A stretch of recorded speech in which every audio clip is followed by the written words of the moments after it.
이 땅에 사람이 살면서 집을 지었고 주거라는 이름으로 생활 양식이 되었다.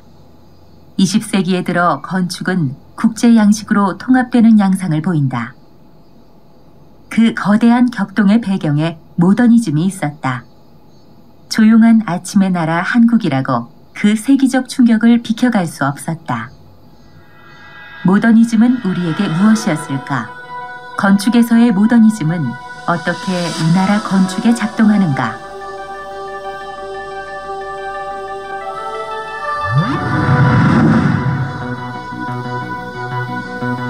모더니즘은 합리적인 형식을 창출하는 과정이었을까?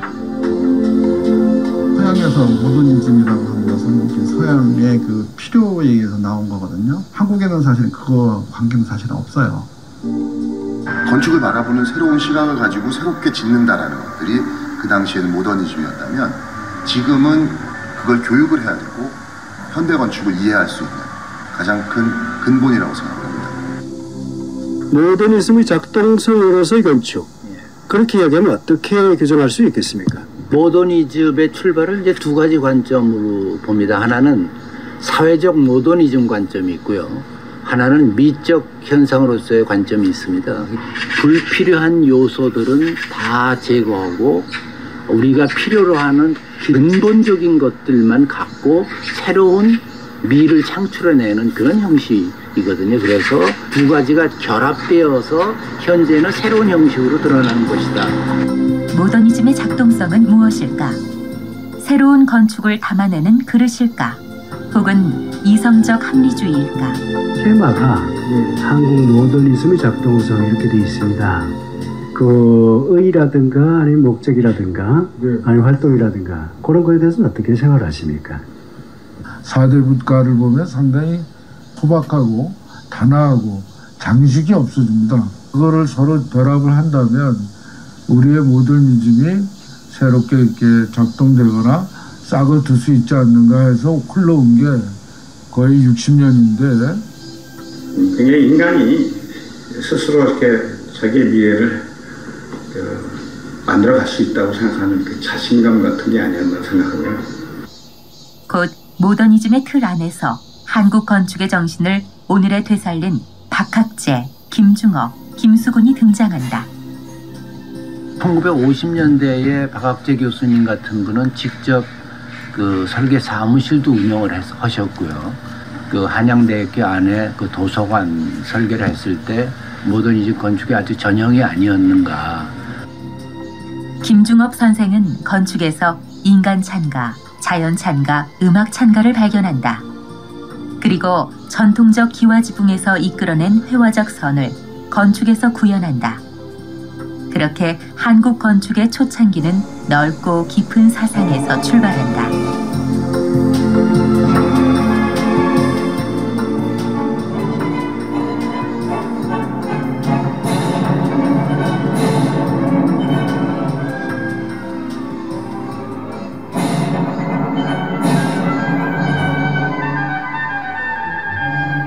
김수근 선생은 한국적 문화유산과 새로운 시대의 미학을 전통의 이름 아래 절묘하게 조화시킨 건축가였다. 김수근 선생 경우에는 한옥의 선, 닫힌 공간이지만 언제나 끝없이 이어지는 그런 쪽의 미학입니다. 가시적으로 볼 수 있는 선에 대한 이야기 또는 공간에 대한 이야기 뭐 이런 이야기를 우선적으로는 할 수 있을 것입니다. 물론 재료 문제를 포함한 이야기로 눈에 보이는 우리의 어떤 것보다도 눈에 보이지 않는 우리의 정신, 헤리티지 플러스라고 이제 표현했으면 우리가 가지고 왔던 전통, 우리가 가지고 있는 문화, 뭐 이런 것들에 대한 플러스 알파에 대한 이야기죠. 한국 건축의 선각자들은 헌신적인 교육자이기도 했다. 서울대 윤장섭, 홍익대 강명구, 한양대 박학재 교수 등은 오늘날 127개로 성장한 한국 건축학과의 어버이들이었다. 서울대학 출신, 연고대, 이런 홍익대학 출신들이 하고 있는데 기라성 같은 그 건축가들이 모두 잘하고 있습니다. 박학재 교수는 철학과 음악의 경지에서 모더니즘이 재정립되어야 한다는 점을 체험적으로 보여주었다. 그 가르침은 후학들에게 자애로운 어버이의 교훈으로 살아있다. 그분들의 그 열정을 이어받아서 지금 이 어려운 그런 사회 환경 속에서 헤쳐나가는 데 큰 힘이 되고 있습니다. 박학재 교수님 같은 분은 최초로 우리나라의 서양 건축사라고 하는 그 굉장히 좋은 책을 이렇게 그 저술도 하셨습니다. 그래서 오히려 박학재 선생님께서는 건축을 철학적 경지에서 사고하고 그것을 건축으로 다시 재환원해야 된다는 것을 저희들한테 열심히 가르쳐 주셨습니다.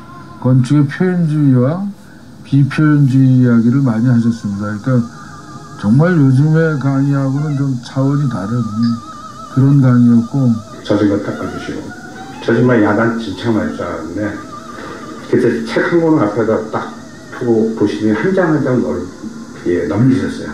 첫 말씀이 자네 의익하나 아나 하고 저한테 이렇게 보여줬던 생각이 납니다. 항상 무슨 일을 결정을 하기 전에는 아주 어떤 고비 때는 제가 가끔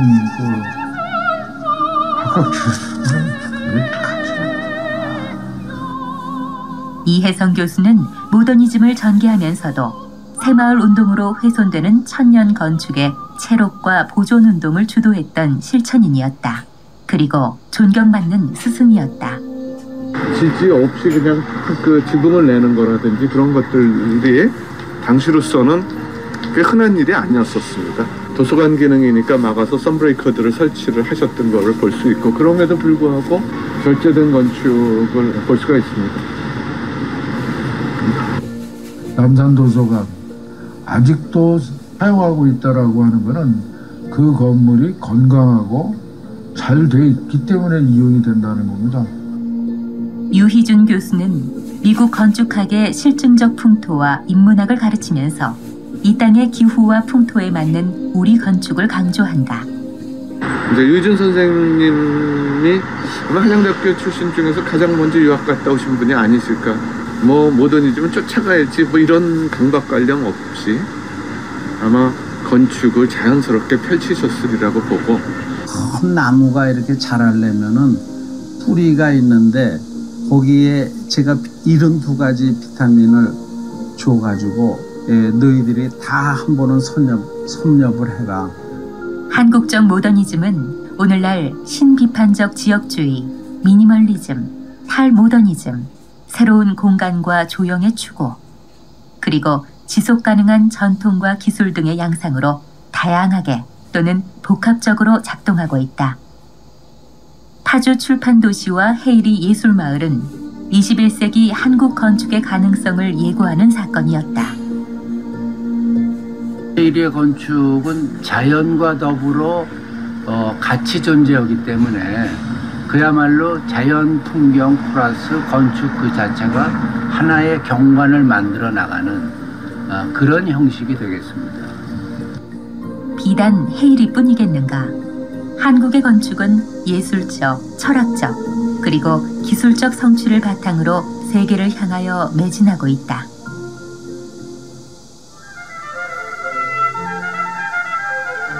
열려있는 공간으로서 생각을 좀 해야 된다는 입장으로 본다면 자연하고 이렇게 늘 소통하는 그런 개념을 많이 갖고 있습니다. 아주 출판단지만 하더라도 별명이 시베리아란 말이에요. 그렇게 삭막한 곳에 이건 정말 따뜻한 곳이구나 이런 느낌을 주기 위해서 상당히 많은 배려를 하셨으리라고 생각이 듭니다. 특히 애들이 놀 수 있는 공간이기 때문에. 그렇죠. 네. 약간 구성도 좀 이렇게 유연하게 만드는 방법을 생각을 했었어요. 맨 먼 쪽에다 현관문을 만들어가지고 진입을 쭉 하면서도 뭔가 그 자연과 호흡하는 그런 개념을 갖기도 했고, 들어가서도 이렇게 말로 들어가는 개념을 했습니다.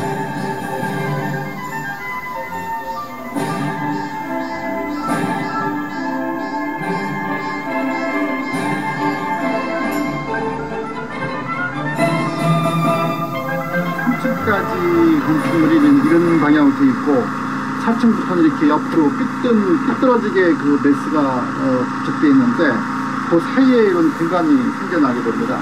밖에 나와서 여기서 쉴 수도 있는 공간. 앞에 보이는 산이 이제 사막산이 되겠습니다. 한강하구가 이렇게 그 소통하는 것을 유지시켜주기 위해서 코리더를 이렇게 쭉 만들 수 있게 되어 있습니다. 시선이 통하고 그다음에 자연도 녹지대도 이렇게 통할 수 있도록. 같은 손으로 만나는 것보다 이 판이 그냥 이 물 위에 떠 있는 느낌을 들게 하려면 그게 양안이 보여주죠. 예. 건축가라는 무한 책임입니다. 그렇죠? 그렇죠. 예. 저희들 이제 건물을 보면 하나의 자식과 같은 생각이 들어가지고 저희들도 한 달에 한 번씩 꼭 들리면서 점검을 합니다. 그래서 아름다움을 잃지 않으면서 변해나갈 수 있는가에 대한 것을 저희들이 계속 자문하면서 관찰하고 그리고 저희들이 이제 디자인으로서 이제 보강하고 그랬죠. 휴게소라고 하는 기능공간 디자인적인 컨셉, 자연 친화적인 환경적인 이런 모든 것이 안에 이렇게 다 녹아있지 않나 이런 생각이 들었습니다. 예. 이번에 울창하게 하다 있는 리기다 소나무 숲에서 이 디자인의 영감을 받았습니다. 자연의 느낌을 받아서 자연의 재료를 사용해서 자연의 에너지를 쓰도록 되어 있습니다. 진정한 친환경 건축물이라고 볼 수가 있겠죠. 화장실 같은 데 보면은 거울과 거울 사이의 틈으로 자작나무가 보이고 거울을 통해서 뒤에 자작나무가 반사돼서 보이고 또 실제 자작나무가 있는 그 뒤에 정원이 보이는 숲 속에서의 화장실 느낌을 주기 위해서 표현이 되어 있습니다. 인공 연못이 있는데요. 전체 중심이 되면서 자궁과 같은 느낌 그런 걸 만들어주는 거예요. 그죠? 무슨 물질적인 공기에서 움직이지 않고 정말 해주고 싶어서 하시고 관철을 하셨다고 그러면 보람이 더 크지 않겠습니까? 경사지붕이나 이런 걸 안 두면서도 표정이 다른 건물을 이 도시에 짓고 유리 그라스로 이렇게 돼 있는 부분까지 프로그램은 일상이고 교인들을 위한 것만이 아니라 네, 주변 사람들도 저희 손님은 주변 분들 많이 오세요. 그렇군요. 네. 애초에 그러니까 집을 지을 때도 그렇게 계획이 나온 거죠. 네. 그렇구나. 이 위에 이렇게 매달리는 떠 있는 거는 이게 예배 공간입니다. 경사 램프를 따라 올라가면서 이 산을 바라보게 돼 있고 이렇게 골고다의 언덕처럼 램프를 통해서 이렇게 올라가면 본당으로 들어가는.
기념관의 경우에 애로 고충 이런 게 있지 않았습니까 혹시?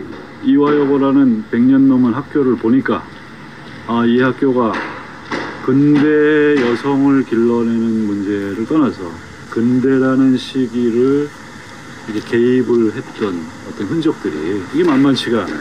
학교를 학생들과 선생의 좁은 울타리로 본 것이 아니라 언제나 이렇게 사회에 대해서 뭔가를 던지는 그 설립자 스크랜턴 여사의 설립 정신에도 쓰여 있더라고요. 자기가 직접 쓴 글에. 두 가지 차원에서 반응이 일어나도록 했습니다. 하나는 시설이 갖고 있는 프로그램,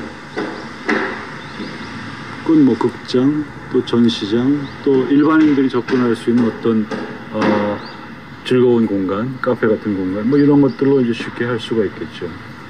두 번째는 형식인데요. 정동이라는 그 가로 공간하고 학교가 어떻게 만나느냐. 그러면서도 학교는 학교대로 온전하고, 가로 공간이라는 것은 다른 말로 하면 공공공간이거든요. 공공공간의 불특정 다수의 시민들은 어떻게 이 시설에 접근을 하고, 이거를 풀어내는 일이 아마 가장 큰 어렵고 즐겁고 때로는 생각을 달리하는 재단에 계신 분들과 또 마찰도 일어나고 설득도 드려야 했던 뭐 이런 문제였겠죠.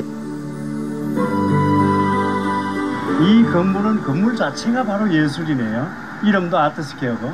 문화를 좀 향유하고 쉴 수 있는 공간을 마련해 드리는 것이 첫 번째였고요. 조금 좀 낮은 층에 스카이라인에 한번 쉬었다 가는 그런 곳이었으면 좋겠고요. 예, 예. 우선 외장 자체를 좀 손으로 만든 무언가 불규칙한 느낌, 빛에 좀 이렇게 반응하는 외장재였으면 좋겠어요. 그래서 여주에 가가지고 백자 기법으로 한 10,000장 정도 꺼서 전체가 어떻게 보면 커다란 백자 덩어리 같은 느낌을 줄 수 있게 만들었고요. 이쪽 방향으로의 어떤 방향성을 내주기 위한 전적인 사선이 들어왔고요. 또 요 지점에서 보시면 전체적인 공간이 여기서 유기적으로 다 연결되어 있는. 커피는 무료 아니겠죠, 아무래도? 커피도 다 무료입니다. 방도 또 대관이 가능하고요. 안에 내부가 사각형이 아니지 않습니까, 지금? 그렇군요. 예. 그래서 뭔가 이렇게 공간적으로 좀 풍부한 어떤 느낌을 줄 수가 있고, 뒤로 이렇게. 건축하고 인테리어 차이가 뭐냐, 이렇게 물어보시는 분들도 많아요. 사실은 유럽에서는 차이가 없습니다. 건축가가 인테리어도 하고, 또 가구도 만들고, 뭐 그런. 근데 이제 저희 나라 같은 경우에는 사실 인테리어라는 학문이 시작된 지가 얼마 되지 않았어요. 저는,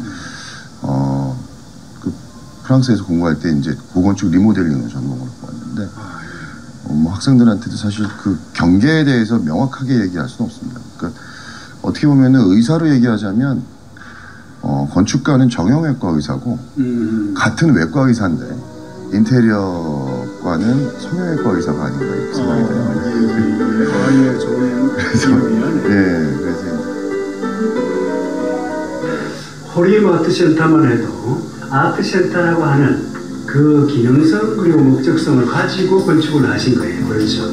호림 아트센터가 기능으로 보면 박물관도 있고 갤러리도 있고 그다음에 스튜디오도 있고 그다음에 소극장도 있는, 그리고 또 동시에 상업화된 그 상업시설들하고 그 오피스들이 굉장히, 그러니까 우리가 흔히 얘기하는 믹스드 유즈 디벨롭먼트 그 복합 건물인데, 그거를 어떤 식의 그 점을 찍을 것인가, 이 사회, 그 다음에 이 시대, 그거를 미리 생각하는 것을 이제 프로그램이라고 하고요.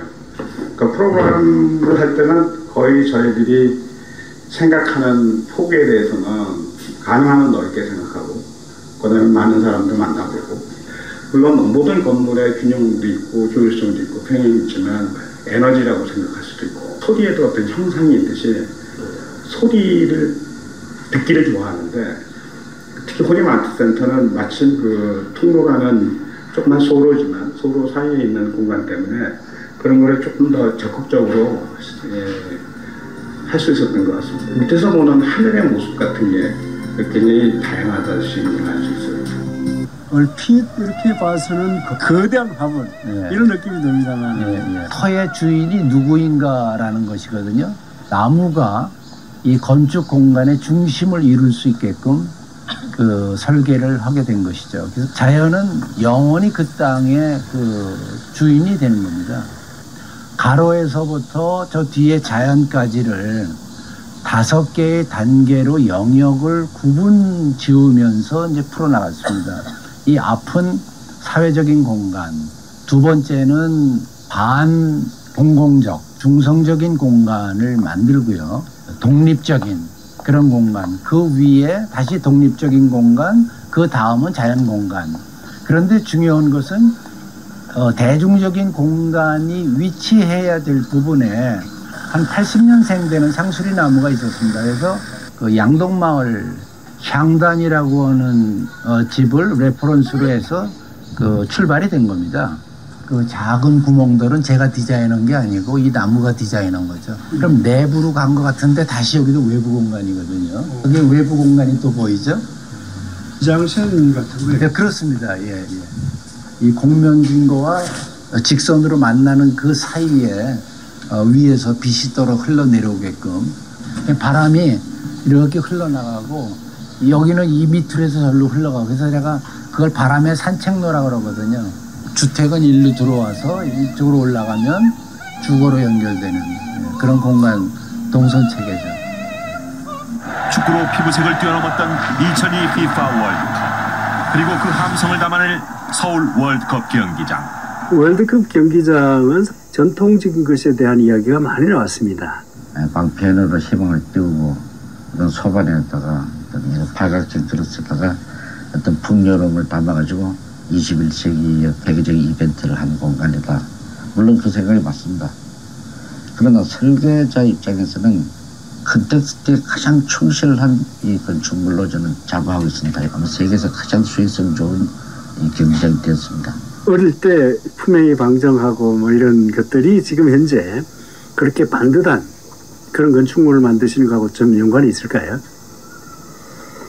이 소위 그 영남 일원의 그 유교적 문화권에서 제가 어린 시절을 보내고 또 제 자신 또 산중에서 적간 생활을 한 2년 하면서 제가 얻은 게 있다면은 제 건축물이 결코 서양적일 수만은 없다는 그 바탕이 형성되었다고 저는 믿습니다. 내가 좋아하는 거, 내가 아는 거, 우리의 어떤 감성 이것이 자연스럽게 제 건축에 아마 표현되지 않았는가. 가령 소나무를 좋아한다든지 뭐 자연의 바위돌 모양을 좋아한다든지 기존의 지형을 갖다가 별로 고치지 않고 거기다 건물을 놓는다든지 기둥 길이가 땅 길이에 맞춰서 변화가 있다든지 선조들이 만든 방식이 그걸 제가 좋아하게 됐다. 그렇게 생각하면 되겠습니다. 20세기 한국 건축에서 모더니즘은 새로운 패러다임이자 글로벌 코리아의 시발점이었다. 그러나 모더니즘의 획일주의에 대한 반성의 단초이기도 했다. 모더니즘을 토대로 발전되는 사양분이라고 그래야 되나요? 토대라고 저는 생각을 합니다. 전통이 그 대안이 될 수 있을까? 우리 역사, 우리 전통, 우리 문화에 대한 이해를 바탕으로 세계적 보편성의 기술을 또한 바탕으로 해서 그 사회, 그 사용자, 그 사람들을 위한 이 공간을 만들어야 된다. 뭐 이런 생각을 합니다. 모더니즘 건축의 포괄적 동기는 미래 건축의 진단에도 영향을 미친다. 미래 건축은 어떻게 갈 것인가라고 했을 때 건축 사조가 어떻게 흘러갈 것이다는 사실은 예측 불가능한 것이라고 볼 수가 있습니다. 당신이 건축가라면 어떤 것을 선택하겠는가? 불확실한 미래인가? 혹은 건축가의 자유인가? 저는 이제 미래에는 지금보다 더 양극화될 거라고 보고 있습니다. 하이테크한 쪽, 그 다음 프리페브 할 수 있는 쪽, 활개선 활용도 다 형성됐다고 봅니다. 그만큼 건축가가 자유로울 수가 있습니다. 핵심은요, 지금 여기밖에 없습니다. Now here.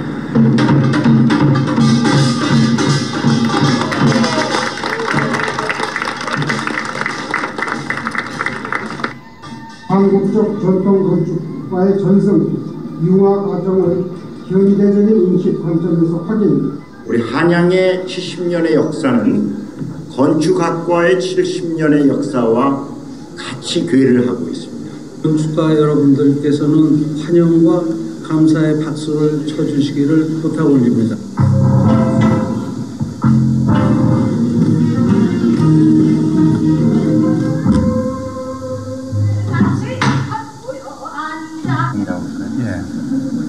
서구로부터 온 건데 그런 바탕 위에 우리나라의 이런 그 건축가들이 만든 작품이 한국에서 이렇게 이제 태어났다고 하는 의미입니다. 그래서 일부러 판도를 다 이제 띄우고. 저거 잠깐 한번 가서 보시고 다시. 영도 딸이 있는데. 맞습니다. 요거요. 예. 엄성은 하나가 또.